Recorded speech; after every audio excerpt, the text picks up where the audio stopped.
السلام علیکم ورحمۃ اللہ وبرکاتہ۔ آج ہم آئے ہیں ضلع مردان میں، اور یہاں پر ہمیں بڑوں کی قبریں ہمیں ملی ہیں۔ یہاں پہ یہ جہاں پر میں کھڑا ہوں، یہ ایک اجتماعی قبر ہے جہاں پر سید احمد شہید رحمۃ اللہ علیہ، جنہوں نے آزادی کے لیے ایک بڑی جنگ لڑی ہے، ان کے کچھ ساتھیوں کی قبریں ہیں، اور ان میں ایک قبر ان کی بھی ہے جو حضرت حاجی امداد اللہ مہاجر مکی رحمۃ اللہ علیہ کے پیر تھے، اور بلکہ دادا پیر تھے، ان کی قبر بھی یہاں پر موجود ہے۔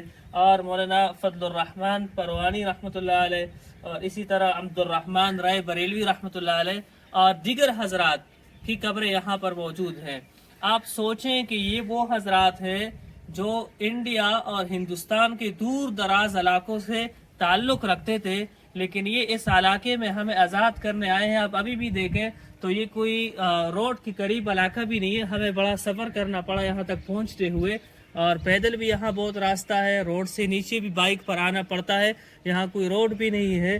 لیکن یہاں پر یہ لوگ صرف اس لیے آئے تھے کہ ہمیں انگریز سے آزادی دلائے، اور اس سے آپ اندازہ لگائیں کہ آزادی کی کتنی بڑی قیمت ہے، اور ان حضرات نے ہمارے لیے کس قدر قربانیاں دی ہے۔ اس لیے ہمارے لیے لازم ہے کہ ان بڑوں کی تاریخ کو پڑھیں، ان کی زندگیوں کو پڑھیں، اور ان کے طریقوں کو اپنائیں۔ یہ بڑی اچھی جگہ ہے، ہر طرف آپ دیکھ رہے ہیں ہریالی ہے، تو یہاں پر آنا چاہیے اور اپنے بڑوں کو یاد کرنا چاہیے اور ان کی طرح بننے کی کوشش کرنی چاہیے۔ السلام علیکم ورحمۃ اللہ وبرکاتہ۔